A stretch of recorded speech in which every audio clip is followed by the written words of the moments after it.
Hablamos de los mayas. Vamos a ver el tema de los mayas repartido en tres partes.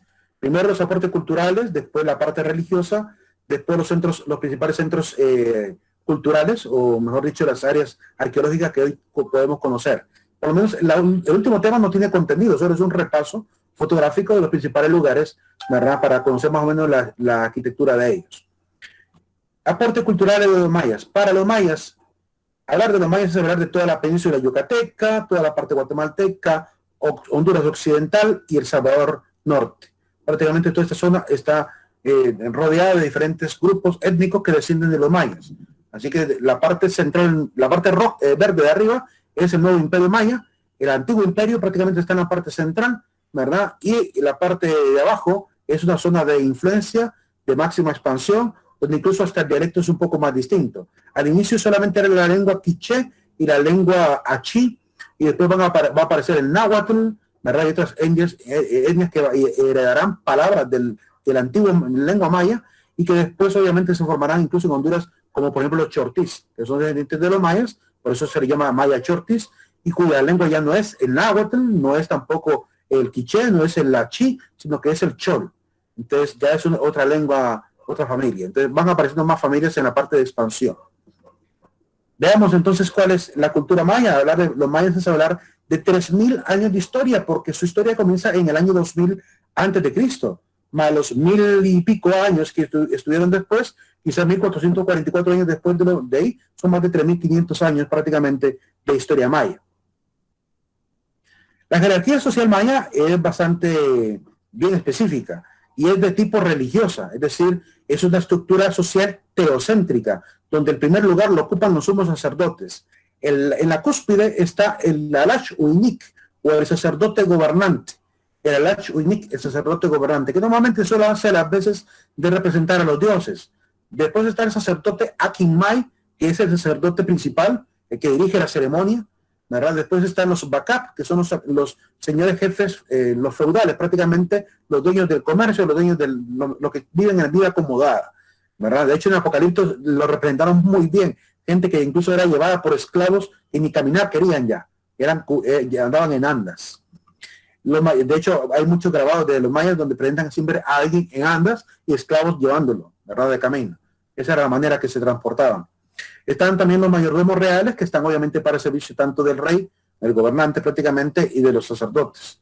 El Consejo de Estado, que son los señores principales, gente del comercio, gente pudiente, que realmente tenía voz y voto a la hora de quizás tomar unas buenas decisiones, aunque la principal decisión la tomaba era el Achuinik. Los Nacón, que son los guerreros, los jefes guerreros.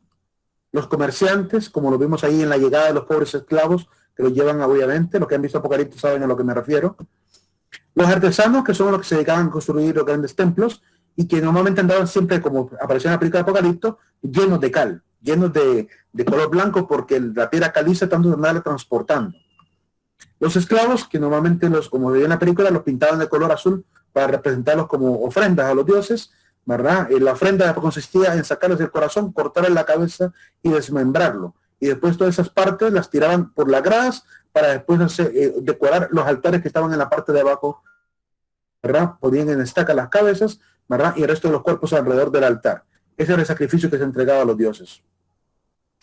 En cuanto a la cosmogonía maya, los mayas creían que todo tiene vida, todo es sagrado, porque todo tiene winak, todo tiene winakil, que es la vida, tiene corazón, tiene espíritu, por lo cual este significado de winakil o winak merece obviamente que nosotros como seres humanos le demos respeto a todo. Ellos respetaban todos los seres. En América del Norte llegaban al extremo siguiente, de que incluso si querían matar a un animalito, a un cervatillo, a un conejo, hacían una especie de oración, ¿verdad? Pidiéndole permiso para tomar su carne y su piel. Es decir, hacían toda una especie de oración por ellos, para pedirles perdón y permiso para utilizarlos para el sustento diario. A ese nivel de sagrado consideraban los animales. Por eso en la narración del Popol Vuh, cuando habla de estos dos personajes, Hunahpu e Xbalanque, se habla de los animales sagrados que llegaron a avisarle a Hunahpu e Xbalanque, animales enviados desde el inframundo, desde el Xibalbá, eran enviados por los señores del Xibalbá para o incluso dependiendo de la lengua, se le llama Xibalbá o se le llama Yacowitz al inframundo. Entonces, desde el Yacawitz o del inframundo, los señores del Xibalbá le envían emisarios, y estos emisarios son, primero era un grillo, que se lo tragó un sapo, que se lo tragó una serpiente que la llevaba un águila, un gavilán. Y después el gavilán suelta a la serpiente al sapo, y el sapo que tuvo que ser golpeado porque era más terco para soltar el grillo que llevaba el mensaje de los señores de Xibalbá. Así era la mitología maya, ¿verdad? Presentaban a animales incluso con la capacidad de dialogar con el hombre, porque todo tiene un lenguaje incluso. Todo lo que existe del Cajuleu en el universo, todo está vivo y todo cumple una función, sea para la que sea, aunque no la comprendamos, todo tiene una función. Hay gente que dice, ¿para qué Dios habrá inventado los zancudos? Bueno, sin los zancudos no habrían enfermedades, y sin las enfermedades el género humano no podría irse adaptando y ser más fuerte. Tienen un ser, todos los seres, aunque no lo comprendamos, aunque no lo entendamos. Yo, por ejemplo, vi una planta de acacia que tenía unas espinas, la famosa planta de cornezuelo, que tiene hojitas como la del árbol de acacia, que son chiquititas, pero tiene unas espinas como de cachos. Yo me preguntaba en un momento que estaba contemplando la planta, ¿para qué sirven estas espinas? Más que para proteger la planta. Pero me preguntaba yo, ¿qué sentido tiene esto? ¿Qué utilidad tendrá? Porque esto pareciera un desperdicio de materia.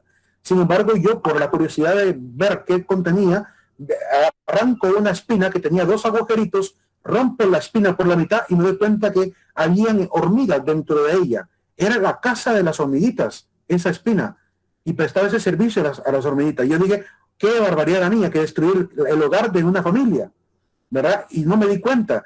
Entonces, la gente cuando pierde la capacidad de contemplar, no se da cuenta que hay cosas ocultas en la naturaleza que hay que aprender a respetar, ¿verdad? El hecho de que seamos seres humanos más inteligentes no implica que no debamos tener respeto por las demás cosas, y ese mensaje nos lo dejan los mayas. Todo tiene rajagual, todo tiene madre y padre, incluso los dioses. Los dioses también están gobernados y por tanto tienen también padre y madre. O sea, han sido también engendrados y creados. Todos necesitan alimentarse y sustentarse, incluso los dioses. En la película de Apocalipto aparece de que estaban intentando saciar el hambre del dios Kukulcán. Y en el momento que aparece el eclipse en el cielo, dice el sacerdote, ya hemos satisfecho el hambre de Kukulcán, ya no tenemos que derramar más sangre. Y el pueblo se alegra que ya no van a matar a los... llegaban a ese grado de creer que los dioses tenían que ser alimentados con vida humana, ¿verdad? Esos sacrificios se van a ir acabando cuando llega la evangelización. Todo es parte de cada ser que existe, somos parte de este universo y jugamos un papel primordial, pero también la piedra, también la planta, también el animal, aunque no lo comprendamos. De hecho, yo me atrevería a decir que quizá una piedra que encontramos en el camino quizá no tenga ninguna utilidad por ahora, pero quizá en el futuro, con mayor tecnología, los átomos de esa piedra pueden ser utilizados y valiosos en el futuro. ¿Qué sabemos? ¿Qué sabemos? En algún momento de la historia la humanidad estaba rodeada de oro y nunca lo valoró. Llegó un momento en que agarraron el oro y dijeron, esto es importante. Ahora tenemos computadoras que manejan circuitos electrónicos con oro. Entonces no sabemos si en el futuro la tecnología llegará a ser de tal nivel que va a descubrir que hay más misterios escondidos en una simple roca alrededor nuestro. Entonces no podemos despreciar las cosas que existen, porque sea como sea, solo falta ciencia al hombre para saber cómo utilizar sabiamente cada recurso. Todo tiene lenguaje, a cada situación, a cada ser vivo, a cada actividad, a cada instrumento se le debe hablar respetuosamente, porque todo tiene su discurso. Por eso ustedes van a escuchar en la obra, o van a leer en la obra del Rabinat Achi, cuando de repente dice el rey Quiché, dice, a las flautas, a esos tambores, canten ahora la elegía, canten ahora el cántico de tristeza, porque sabe que lo van a llevar a la muerte, y le pide a la flauta con respeto que empiecen a tocar un instrumento, una melodía fúnebre, ¿verdad? Como en la misma obra mayense se demuestra que sí realmente creían que había que hablar con respeto a todo, que todo tenía un lenguaje que había que tratar de entenderlo, ¿verdad? Que lo que cantaba la melodía de la flauta tenía un lenguaje, algo tenía que guardado para el hombre, que transmite al hombre y que le ayudaba a entender cosas también acerca de los dioses. En cuanto al sistema económico, era bastante simple, muy parecido al sistema de hoy, solamente que si ustedes trabajan con campesinos, si alguno de ustedes trabaja para algo del gobierno o alguna ONG y le toca trabajar en la parte agrícola, pues obviamente ustedes, si trabajan en esa área, seguramente ya saben que el método de la rosa que utilizaban para la agricultura los mayas es maligno, porque arruina obviamente los nutrientes de la tierra, acaba con el nitrógeno de la tierra, que ayuda obviamente a dar mejores cultivos. Quizá el primer año, después de quemar la maleza, funcione. Al segundo año tal vez, tercer año quizá, pero cuarto, quinto, sexto año, la tierra se va volviendo infértil y va perdiendo la calidad para poder producir. Por lo cual, el método de la rosa hay que desaconsejarlo, o que hay algunos pueblos que todavía lo utilizan. Mejor meterle mano dura, como está estipulado en la palabra de Dios, que tenemos que trabajar con el sudor de nuestra frente para lograr un mejor producto. Porque si no, la tierra es ingrata y la tierra no nos va a devolver el trabajo y el esfuerzo que hacemos si la maltratamos. Es así. Eso es algo tan lógico como eso. Se dedicaban a cultivar frijoles, cacao, camote, calabaza, chile, aguacate, marañón, guayaba, tabaco y algodón. En la cacería, pues cazaban jaguares, venados, serpientes, tortugas, a todos considerados sagrados, monos, utilizando instrumentos como arcos, flechas, trampas, anzuelos de conchas. Y en la parte del comercio utilizaban el cacao como moneda de intercambio.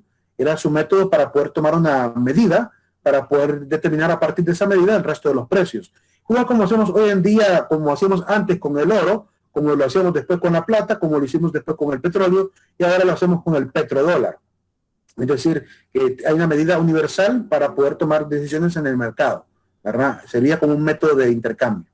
Vamos a hablar de manifestaciones culturales, de lo que ellos tenían como prácticas a nivel religioso, a nivel científico también, para que podamos entender un poquito el legado que podrían haber dejado a la humanidad, pero que desgraciadamente mucha de esta información se perdió. Se sabe que eran capaces de hacerlo, pero en los métodos, la forma, se va a perder por esta entrada de la colonización. Poco de lo que sabemos de los mayas y de los aztecas y de los incas, poco de lo que se sabe fue rescatado por frailes. Fue la Iglesia Católica la que se interesó por guardar estos códices, los pocos códices que quedaban, porque también hubo frailes que cometieron barbaridades como Fray Diego de Landa, que en Yucatán provocó obviamente la pérdida de muchos códices y esculturas, que mandó a quemar estelas mayas, mandó a quemar códices mayas. Es decir, quizá por el celo evangelístico de depurar el paganismo en América, pues creía que era la mejor manera de apartar al indio de su idolatría, quemando su cultura. Sin embargo, saber cuánto conocimiento no se perdió. Porque lo poco que sabemos de los mayas es suficiente para entender el grado de nivel de civilización que tenían, que podría haber ayudado al europeo también. Así como los árabes ayudaron con la matemática, con la trigonometría, con el álgebra, de igual manera los mayas podrían haber ayudado también en gran medida. Sobre todo, por ejemplo, que se dice que ellos eran capaces de predecir eclipses, eran capaces de poder predecirlos con mucha antelación, mucho más antes que lo que calcula nuestra tecnología, para que tengan una idea. Quizá ahora la tecnología digital es un poco más fácil, poder predecir un poquito más allá, pero los mayas lo hacían a puro cálculo matemático, ¿verdad? Eran capaces de predecir los movimientos de las constelaciones a puro cálculo matemático. La arquitectura maya pues deja ver también el nivel cultural que tenían, ¿verdad? Aunque la mayoría de sus edificios no eran edificios habitables, solo eran templos, eran lugares o eran palacios de los grandes reyes, de donde pasaban los momentos. Obviamente cada uno de ellos tenía su propia choza de vivienda, pero en algunos de estos lugares eran recintos para la vivienda de los grandes reyes y otros eran obviamente centros de cultura, de culto. Los grandes lugares también como Chichén Itzá guardan también la historia de los observatorios astronómicos. Tenían observatorios como esta interpretación de lo que es el observatorio de Chichén Itzá, que de hecho ya cuando miramos los centros arqueológicos, ahí vamos a ver la fotografía de cómo está hoy en día esa estructura. Eran capaces de incluso poder filtrar el agua a nivel de que el agua se llegaba a tal nivel de filtración que terminaba siendo agua potable, bebible tranquilamente sin ningún problema de enfermedad. De hecho, les comento una experiencia personal que tuve con un amigo, que es ingeniero civil de San Pedro Sula, que se llama Héctor Moncada Riz, y este ingeniero de San Pedro Sula nos comentaba a los compañeros que él hizo un estudio de agua potable en San Pedro Sula para calificar la calidad del agua potable de las botellas, de los botellones que nos venden, el agua potable que viene en las llaves de San Pedro Sula, en el acueducto normal, y el agua potable según el método ancestral de los mayas. Él quiso compararlo con la calidad de cómo el agua la filtraban los mayas. Los mayas tenían una especie de piedra, del mismo material de la piedra de moler, de ese tipo de piedra, que excavaban en la parte de adentro, depositaban el agua encima y el agua caía por filtración. Caía obviamente a una panita que estaba también cubierta con telas para filtrar aún más las impurezas. Y esa agua que terminaba cayendo ahí lentamente, pero con gran eficacia, era agua potable. Cuando este ingeniero logra analizar la calidad de agua, se asustó porque vio que el agua de los mayas era más pura que el agua de los botellones que nos venden. cosa que a él le alarma, porque obviamente estamos viviendo cantidad de impurezas en el agua embotellada, cosa que no ocurría con los mayas, que era agua realmente cristalina, pura, la que realmente se llega a beber. Entonces, por eso él dice qué legado que nos dejaron los mayas y qué lástima que hayamos abandonado esta práctica, ¿verdad? Para mantener una mejor calidad de vida y familiar. Yo recuerdo en mi casa, mi mamá tenía una piedra de estas, una piedra, la teníamos con una cajita de madera que teníamos que abrir una puertecita para poder sacar el agua para beber, antes de que llegaran los botellones. Después se cayó a la práctica de los botellones y ella vendió la piedra. Qué lástima que se deshiciera de ella, ¿verdad? Quizás por eso padecemos demasiadas enfermedades, porque nos hemos confiado demasiado. Utilizaron también el sistema numérico basado en el número 20, un sistema vigesimal. Eran marcas de puntos y cuando llegaban al número 5, acostaban la marca en una forma de línea, ¿verdad? Así el número 10 son 2 líneas, el número 15 son 3 líneas, el número 19 3 líneas y 4 puntos encima. Se las iban ubicando siempre en forma horizontal hacia arriba, las marcas. Y esto les permitía poder hacer grandes niveles de cálculo también, ¿verdad? Lo utilizaban casi como que fuera una especie de ábaco para cambiar lo que eran las unidades por decenas, centenas, ¿verdad? Millares, ¿verdad? Y grandes cantidades. También hay que agradecer a los mayas el Chag, que aunque aquí en Honduras nunca lo hemos visto, no sé si aquí habrán celebrado alguna vez un partido de Chag en Honduras. Yo por lo menos no he tenido la oportunidad de verlo en Honduras, desde el tiempo que tengo tratando de ver con la educación, jamás he visto un partido de Chag aquí. Pero en Guatemala y en México sí tienen esa práctica, por lo menos a nivel del turismo, lo están practicando, y este manual que es de educación física de la Secretaría de Educación del Ministerio de Educación de Guatemala, ¿verdad? Es de la Dirección General de Educación Física. Este material yo lo he conseguido, lo tengo en PDF, donde enseñan el origen, significado, orientaciones metodológicas para la enseñanza y aprendizaje en el sistema educativo. Es decir, aprenden a jugar como jugaban los mayas, y porque se ha descubierto que este deporte es tan completo como el de natación. Si la natación dicen que es el mejor de los deportes porque todos los músculos empiezan a funcionar, pues este deporte es mucho mejor, es igual que la natación, según se dice, porque se ocupan muchos músculos del cuerpo. Y de hecho, en el video que les voy a dejar, para que vean cómo es un partido de Chag, véanlo, para que vean el esfuerzo físico que requiere para poder jugar este deporte.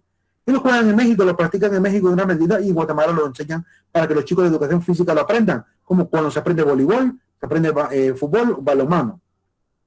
Qué triste que nuestra Secretaría de Educación no se esfuerce por esto, ¿verdad? Quizás tendríamos una población menos obesa como somos, ¿verdad? Quizás tendríamos este deporte, pero quizás también habría una parte incómoda, que es el tema de la vestimenta. Bueno, pero eso se podría adaptar, en adaptar una calzoneta y una camisa por lo menos, porque lo que juegan el Chag en Guatemala y en México lo hacen como los mayas, vestidos tal y como se vestían los mayas, ¿verdad? Así con taparrabos, ¿verdad? Con tatuajes pintados, pelota hecha de caucho, ¿verdad? El deporte tiene varios nombres, se le llama Chag, Tlachtli o Toc Tac Po, dependiendo de la región o la lengua mayense. El principal espectáculo maya consistía pues en esta idea de jugar la pelota, porque simbolizaba para los mayas la lucha entre el bien y el mal, entre la luz y las tinieblas, ¿verdad? Entre la oscuridad y la luz. Tenían el objetivo de pasar la pelota por medio de un aro que llamaban Tlastemalacatl, así se le llamaba, Tlastemalacatl a este aro, que es este que están viendo en pantalla en la parte de abajo. El deporte se juega desde el año 1500 a.C. hasta el año 1350 se jugaba, ¿verdad? En la historia maya. Fue la época de mayor apogeo de este deporte. Luego que empezaron obviamente las invasiones militares de los mismos mayas, dejaron de jugar el deporte y dejaron de seguir con esta práctica, aunque se recuerda muy bien las reglas del juego, a través de los mismos grabados y también la representación en los códices de este mismo juego. Solo jugaban con la pantorrilla, con la parte de la pantorrilla, la parte del muslo, la parte del brazo, del antebrazo, del hombro, y la parte de la palma, la parte encima de la palma. Podían pegarle como que era voleibol, pero con la parte de encima nada más, ¿verdad? Se ponían unos brazaletes de cuero, ¿verdad? Para poder pegar con esta parte para que no doliera tanto también. Como pueden ver ahí, tienen como especie de brazaletes en su mano derecha, o a veces en la mano izquierda, dependiendo que si eran diestros o eran izquierdos. Así se visten en México para jugar el deporte.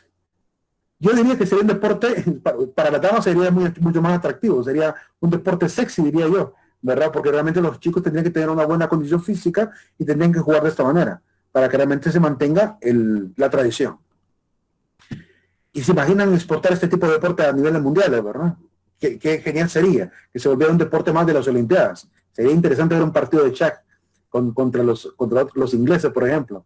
A ver si, Ya me imagino que ya me imagino a Cristiano Ronaldo una falta, Eva, porque a veces rumbaban. Ya me imagino, ya me imagino. Y ojalá que mantuvieran también la recompensa de ganar, porque el que ganaba, el capitán tenía que ser decapitado.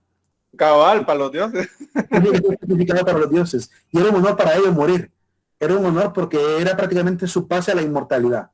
Sabían que al momento de morir pasaban prácticamente a ser inmortalizados igual que un apú, igual que Ixbalanque. La pelota la fabricaban de hule, de esta planta de hule, de hoja grande, brillante, cuya savia la sacan obviamente y la ponen a cocer. La mezclan con plantas, la van aplastando hasta provocar una especie de caucho natural, de una especie de hule natural, ¿verdad? Con el cual obviamente logran jugar. Esta pelota obviamente tiene un buen nivel de rebote, casi como una pelota de fútbol. Llega a dar un rebote como una pelota de fútbol, sin mayor problema. En Honduras tenemos un campo de pelota muy bien cuidado. Hay que agradecer que lo tienen muy bien cuidado, porque ya van a haber otros campos de pelota que están obviamente casi destruidos, que no ha habido intento de limpiarlo y darle una bonita apariencia. Aquí todavía tenemos un poquito protegida esa parte. Ojalá que algún día el gobierno se le ocurra la idea de mandar a techar todo eso, a ponerle techo a todo eso, para que el agua no siga deteriorando la piedra. Porque si no, se va a perder tarde o temprano. Van a pasar unos cuantos miles para que realmente se arruine, eso sí, pero igual se está dañando, ¿verdad? Y sería genial que pudieran techarlo, ¿verdad? Ponerlo que sea toldos para que barra el agua hacia otro punto y que no vaya a dañar las estructuras. Está también el campo de pelota de Uxmal en Yucatán, ¿verdad? Está bastante deteriorado realmente comparado al de Copán. Ya no se distingue muy bien el edificio. Se supone que así tendría que ser también el de Petén, Guatemala, ¿verdad? El de Piedras Negras, pero ya está completamente deteriorado. Solo ha quedado el dibujo nada más. Este es el de Yaxchilán, en Chiapas. Miren que cada vez como que le subían el nivel de dificultad, porque el de Copán es un poquito como agachadito, está un poquito más inclinado, y había que andar ahí corriendo por esa parte con sandalias, eso sí, a veces sin zapatos también, pero tenían que andar ahí. Y como los más estaban acostumbrados a andar prácticamente a pie desnudo, perfectamente podían jugar ahí. Y creo que el de Chiapas, el de Chichén Itzá, es aún más extremo. Ya les voy a enseñar por qué. Porque ahí solo hay un pequeñito nivel de inclinación y después una gran altura para llegar hasta el aro. Ya van a ver. El de Chiapas, Palenque, el de Chichén Itzá. Este es el famoso campo de pelota. Que si se fijan, miren el tamaño de las personas en comparación a la altura del aro. Y tenían que seguramente correr, llevar una buena velocidad para poder subir, medio escalar como gato, esa pequeña pared inclinada, para después pegar el salto, para poder golpear con la cabeza o golpear con el hombro, para poder pasar la pelota por ese aro. Ese es el nivel de esfuerzo físico que requería. Se dice que Chichén Itzá es probablemente el campo de pelota que sería como el Bernabéu de España, es decir, el principal campo de pelota de un mundial de fútbol, por así decirlo. En realidad no se le puede llamar fútbol porque no jugaban con el pie, sino con el resto de la parte del cuerpo. Pero sí sería básicamente como esa idea, como que ese lugar, según se dice, donde hacían prácticamente un mundial, donde los mejores jugadores del resto de los campos de pelota llegaban hasta Chichén Itzá para hacer la gran fiesta ahí de los grandes deportistas. ¿Verdad? Obviamente ha sido muy entretenido.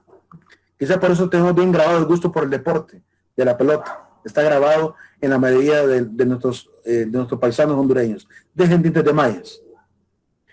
3 obras importantes de los mayas, obras escritas, es decir, literarias.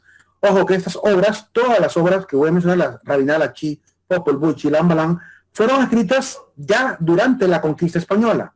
Es decir, que lo que hicieron los frailes es convencer a los indígenas que reescribieran aquello que quizás fue destruido, que lo volvieran a pasar, a contarles, y ellos se encargaban obviamente de escribirlo en lengua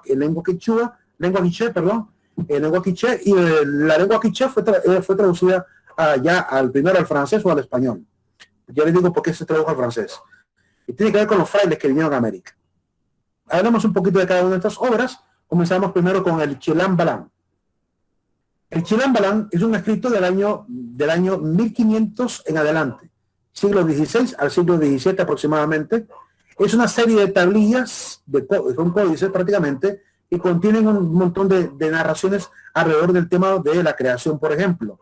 Esos son varios pequeños libros, fue escrito durante la colonia. La palabra Chilán viene de la frase que significa la boca, que es boca, porque en realidad es el libro de los profetas, es el libro de los magos o de los brujos, de los Balaam, ¿verdad? Entonces es el mago brujo que es boca de los dioses. Por tanto, es el libro de la voluntad de los dioses, es el libro de las profecías mayas. Además que cuenta también con temas de religión, folclore, medicina, astronomía e historiografía maya. Siguiente obra. Lástima que no me queda tiempo para narrarles lo que canta Chilam Balam. Cuando queda más tiempo a veces les leo un fragmento, pero quiero recordar un fragmento. Hay un fragmento donde dice, de Catún en Catún, caminaron, ¿verdad? Por montañas, por selvas, caminaron, hasta que vino, y menciona el nombre del Tutún, no sé qué, se llama el que habla, y dice, hasta que dijo, quedémonos aquí, que sea aquí Mayapán, y narra la fundación de Mayapán. Chilam Balam, en medio de sus cánticos, son como cánticos, los están narrados en forma poética que parecieran que son cánticos. En Rabinal Achí aparece por el siglo también 14, en este caso 15, que sería el año 1400, finales de 1400, ¿verdad? Achí es la lengua en la cual está escrita, es una lengua mayense, y cuenta la historia de dos reyes, de Rabinal Achí y Quiché Achí. El nombre original probablemente sea Sayotún, que significa la danza del tún o la danza del tambor. Y es porque el rey Quiché empieza a amedrentar al rey del Rabinal, a rey Rabinal, y empieza a burlarse de él y a decirle, ven aquí, hombre valiente, Rabinal, ¿verdad? A veces es cierto. Entonces lo empieza a tentar, y eso es como una obra de teatro donde están diciéndose uno contra otro, ofendiéndose uno a otro, hasta que llega el momento de la guerra, la batalla de los pueblos, destrucción de ciudades, y después logran por fin capturar al rey Quiché, a que estaba amedrentando al otro, a que estaba insultando al otro. Y comienza obviamente ahí por el capítulo 1, primero con el cántico de Quiché, así alardeando del poderío que tenía. Pero en el capítulo 7 podemos ver ya un rey Quiché derrotado y pidiéndole a las flautas, pidiéndole a los tambores que toquen por última vez y que se le permita a él bailar por última vez al ritmo del tún, que eso es lo que realmente cuenta. Es una historia, por tanto, de drama, donde hay dos príncipes, Rabinal Achí y Quiché Achí, habla de destrucción de los pueblos, capturan al Quiché, lo juzgan y antes de su ejecución le permiten bailar al ritmo del tún. Esa es la famosa obra del Rabinal Achí. Fue traducida al francés por un sacerdote, un fraile francés Charles Etienne Brusseau de Bourbourg, que va a ser el que le va a dar también el nombre y quien lo va a traducir. Hoy es declarada obra maestra de la tradición oral e intangible de la humanidad por la UNESCO desde el año 2005, es obra internacional. Así que si usted algún día quiere dedicarse a imprimir libros, pues imprima el Rabinal Achí, no va a tener que pagar por derechos de autor, porque es una obra universal. Siguiente obra, el Popol Vuh. El Popol Vuh o Popol Vuh, también se puede llamar Popol Vuh al final, porque en el original francés lleva W-U-J al final, ¿verdad? En vez de W-U-H o B-U-H como en la versión inglesa. En la obra de Allen Christensen, ¿verdad? Que es el que traduce al inglés esta obra, dice él que lo traduce desde la lengua original maya. Yo, sinceramente, los gringos no les creo mucho. Pero igual, si él dice que lo hizo, pues por algo va a ser. Seguramente tiene manera de demostrarlo. Pero igual, la primera traducción va a ser al español, después se traduce al francés y por último quizá aparece la versión inglesa. Y el título que él le da al libro, en esta versión, le llama El libro sagrado de los mayas. Es la espiritualidad la espiritualidad pero la forma de traducirlo sería la gran clásica espiritualidad de los centroamericanos. Es la forma de traducirlo, traducido del original texto maya. Esa sería la manera en que quizás lo quiso nombrar él. Pero el nombre original ya les voy a mencionar cómo es que lo traducen al francés Charles Etienne, que va a ser el mismo sacerdote que se dedica a popularizar esta obra. Está escrita en lengua quiché. La palabra popolo significa pueblo, wuh significa libro, ¿verdad? Así que es el libro del consejo o la comunidad maya. Habla de la creación, habla de la civilización y habla de la naturaleza, de cómo los dioses organizaron todo. Habla también de la creación del hombre. En este sentido, el hombre aparece, bueno, en realidad habla de tres creaciones: de la creación de los hombres de barro, la creación de los hombres de madera y la creación de los hombres de maíz. La del hombre de barro se deshizo porque vino un diluvio y los terminó deshaciendo. La del hombre de madera no tenían alma, así que los dioses los condenaron a ser los árboles. Los de madera se convierten en árboles. Son los grandes bosques y quedaron sin alma. Y por último aparece el ser humano creado de la masa del maíz, que mueren las semillas y hacen obviamente la forma del ser humano, como es más blandito, ¿verdad? Entonces por esa razón le nombran el maíz. Y justifican con el color del maíz, que a veces puede ser morado, rojo, amarillo, las distintas tonalidades de la piel humana, ¿verdad? Por eso es que así terminan justificándolo. Porque incluso entre los mayas habían algunos de piel más oscurita, otros más clarito, no todos tenían piel canela. Por esa diferencia del color de la piel, que puede ser más o menos oscura, ellos justifican que es por el color del maíz, del cual deciden todas las luces de colores humanos. El nombre original, en la versión española, la traduce un fraile, un cura doctrinero, que es un fraile franciscano llamado Fray Francisco Jiménez. Y el nombre que él le pone a la obra está en esta portada original, que dice: empiezan las historias del origen de los indios de esta provincia de Guatemala, traducido de la lengua quiché en la castellana para más comodidad de los santos más comodidad de los ministros del Santo Evangelio, por el reverendo padre Fray Francisco Jiménez, cura doctrinero por el Real Patronato del pueblo de Santo Tomás Coahuila. Entonces, este fraile lo va a llegar a traducir al español. Luego va a estar por un tiempo, ¿verdad?, ese documento que yo considero importante, quizá por el tema de la similitud con el libro de Génesis, porque hay que recordar que en el Génesis se habla del hombre creado por Dios, del barro. En este caso es un Dios creando el hombre del maíz. La idea del diluvio también está en el Génesis, también entre los mayas se habla de un diluvio, por lo cual esa similitud quizá era que a ellos les llamó la atención. Al final la obra va a quedar obviamente en Santo Domingo, luego se va a trasladar a la Universidad de San Carlos de Guatemala, y por último va a ser tomada o extraída por el fraile Charles Etienne Brusseau de Bourbourg, quien se llevó el escrito, lo va a traducir al francés y lo va a popularizar en Europa con el nombre de Popol Vuh, le livre sacré et les mythes de l'Antiquité américaine, que es el Popol Vuh, el libro sagrado y los mitos de los antiguos americanos. Esa es la traducción que él le pone a la obra, y desde ese entonces se le ha llamado Popol Vuh a este escrito, que tenía el título grandote del Fray Francisco, que ni siquiera se dignó en poner un título más fácil de aprenderse. De hecho, el famoso sacerdote Charles Etienne es el que está en la fotografía. Él es Charles Etienne Brusseau de Bourbourg, que vivió por el año 1814 a 1874. El contenido del Popol Vuh, pues habla de la creación, ya dijimos, habla de las historias de dos personajes principales, que es Hunahpu e Ixbalanque. La historia es así: los dioses Kukulcán y Gucumatz decidieron crear a los animales. Crearon a los animales, primero todo el universo, ¿verdad? Y como el universo no dio bola porque no lo podían alabar los astros, entonces crearon a los animales, pero al ver que los animales tampoco les alababan cuando les dieron la capacidad de poder hablar según su especie, vieron que no podían alabar a los dioses con su nombre, por lo cual ellos van a crear a los hombres de barro, ¿verdad? Pero también no tenían alma, eran hombres débiles y con un diluvio fueron barridos de la faz de la tierra, castigados por los dioses también, porque como no pudieron tampoco pronunciar los nombres, después crearon a los de madera, donde salieron los grandes bosques, al ver que tampoco podían pronunciar sus nombres y alabarle, entonces los condenaron a ser árboles quietos. Y en el caso de los seres humanos, que creados obviamente del maíz, ya podían obviamente alabarles, danzar incluso para ellos. Eso alegró al dios Huracán y Gucumatz. Por esa razón se cuenta la historia de 4 primeros hombres, que son los 2 hijos de un dios llamado Hunahpu. De Hunahpu nacen estos 4 personajes que ustedes ven en esta figura.